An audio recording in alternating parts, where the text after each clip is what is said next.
Chapter 17. Sesha is instructed on yoga. Om Shri Ganeshaya Namaha. Mudgalacharya continued the narration to Daksha. Earlier, Kashyapa Muni observed austerities to Shiva and Vishnu through penance and deep meditation. He wanted to incarnate as his son. After 10 years, both manifested and granted him the boon he desired and disappeared. A son was born who was an Amsha of both. He was called Sesha. Since he was also the Amsha of Vishnu, he protected and bore the weight of earth and nurtured it. As an Amsha of Shankara, the powerful great serpent could annihilate the universe at the end of Brahma's day, Kalpa, by burning it.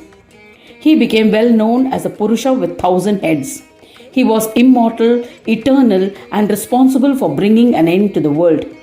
After the whole world is destroyed, he is the lone survivor. Therefore, he is known as Sesha, literal meaning remainder. He bears the universe and supports all.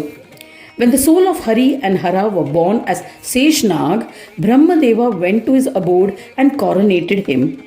Since then, he became the lord of Nagas. He was acknowledged and honored. Sesha bowed to Kashyapa and said words in his interest. O Father, O Kashyapa, how can I support the universe which abounds with animate and inanimate creations? O Mahayogi, please accept me as a disciple and teach me how to bear this burden. O Daksha, Mahamuni, Kashyapa initiated him into the holy Sadakshara mantra of Ganesha following prescribed rituals. Sesha went into a forest, observed austere penance, meditated and chanted the six-syllabled mantra of Ganesha. He maintained a fast and sang various stotras to please Vignesha with profound devotion. After 1,000 years, Gananatha was pleased. He manifested before Sesha. Seeing an emancipated Sesha, Ganesha mellowed with kindness. On seeing Gajanana, king of Nagas, Sesha stood up, offered pranams with respect and performed his pujas as ordained.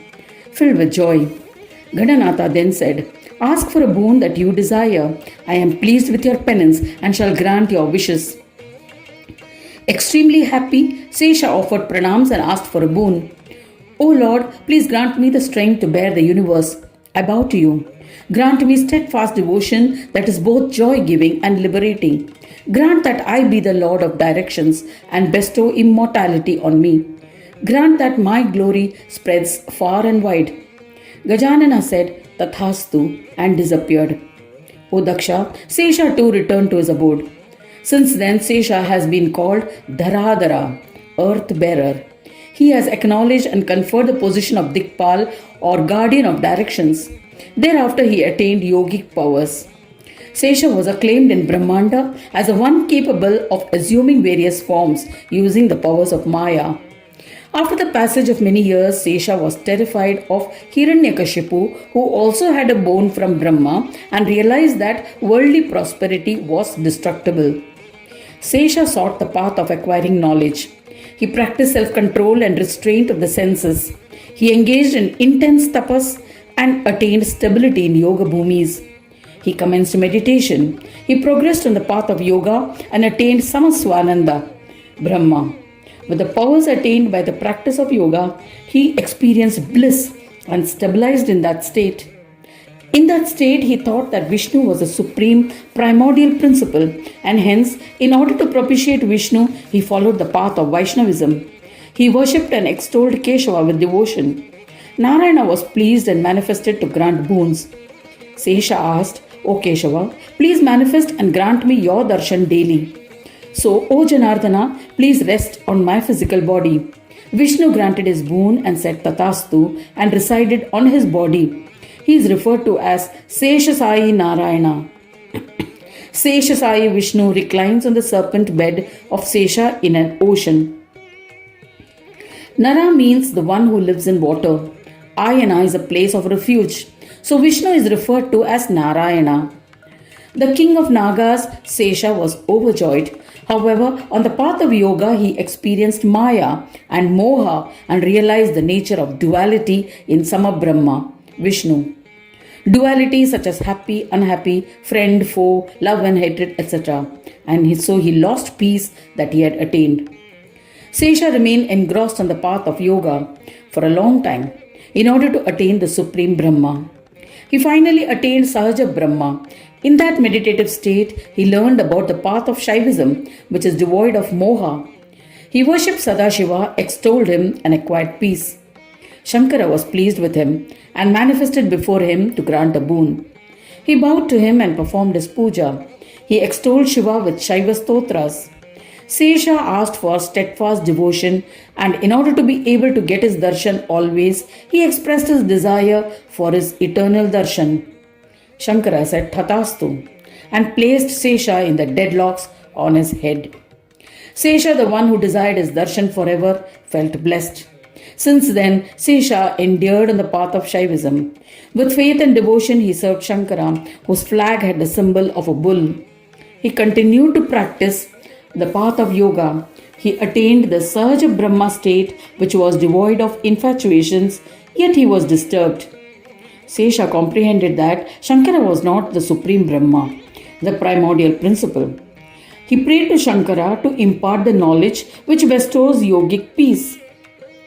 When Shankara recognized his worthiness and ability of comprehending the knowledge of Ganesh Yoga, he initiated him into the all-benevolent knowledge of Ganesha. Shankara said, O revered one, comprehend that Ganesha is the bestower of absolute yogic peace. It is Ganesha into whom Sat, Surya, Asat, Shakti, Sama, Vishnu and Sahaja, Shiva, Brahmas merge and are absorbed.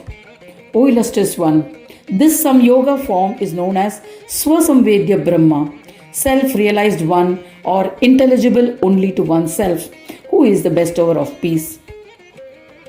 A devotee attains darshan of Ganesha in the union of all four Brahmas. The body of a devotee becomes the abode of Swananda. Hence, Gananatha is known as Swanandavasi. It is in that Swananda abode that union occurs. This is its major defect.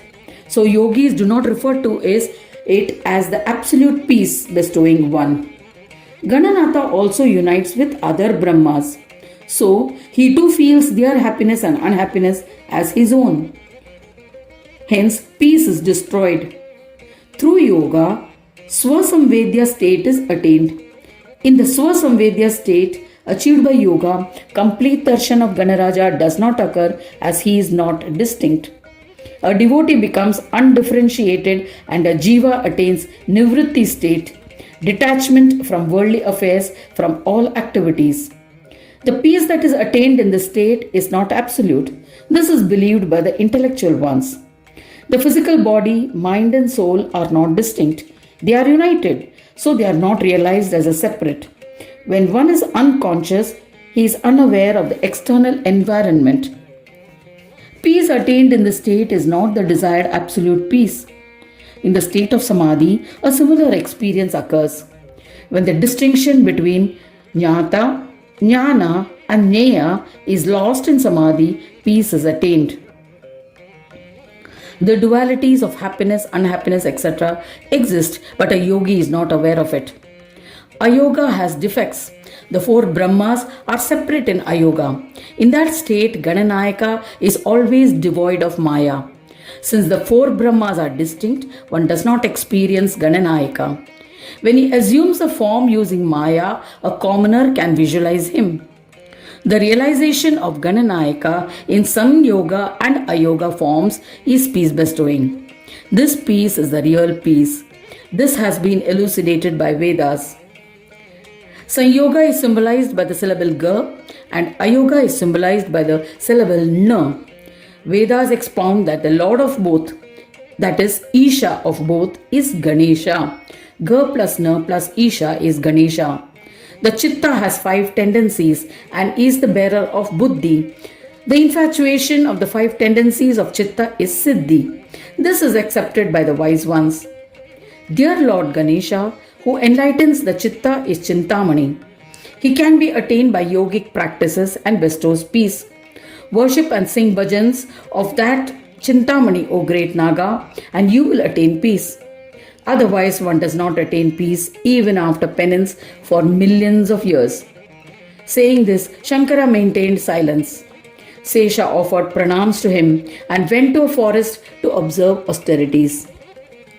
Thus ends the 17th chapter titled Sesha is instructed on yoga in the 5th Khanda of the Purana Upanishad, Srimad Mudgal Puran, describing the legends of Lambodara, dedicated to Sri Gajanana.